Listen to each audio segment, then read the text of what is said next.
Bleak House by Charles Dickens.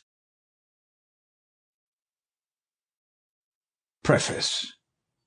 A Chancery judge once had the kindness to inform me, as one of a company of some 150 men and women, not labouring under any suspicions of lunacy, that the Court of Chancery, though the shining subject of much popular prejudice, at which point I thought the judge's eye had a cast in my direction, was almost immaculate.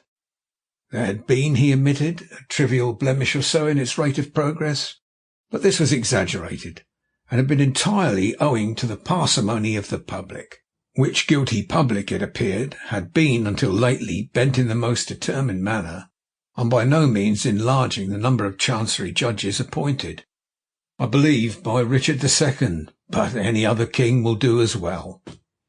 This seemed to me too profound a joke to be inserted in the body of this book, or I should have restored it to Conversation Kenge or to Mr. Vholes, with one or other of whom I think it must have originated.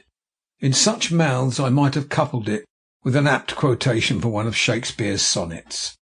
My nature is subdued to what it works in, like the dyer's hand. Pity me, then, and wish I were renewed. But as it is wholesome that the parsimonious public should know what has been doing, and it still is doing, in this connection, I mention here that everything set forth in these pages concerning the Court of Chancery is substantially true, and within the truth. The case of Gridley is in no essential altered from one of actual occurrence, made public by a disinterested person who was professionally acquainted with the whole of the mysterious wrong from beginning to end. At the present moment, August 1853, there is a suit before the court which was commenced nearly 20 years ago, in which from 30 to 40 counsel have been known to appear at one time, in which costs have been incurred to the amount of £70,000, which is a friendly suit, and which is, I am assured, no nearer to its termination now than when it begun. There is another well-known suit in Chancery, not yet decided, which was commenced before the close of the last century, and in which more than double the amount of £70,000 has been swallowed up in costs.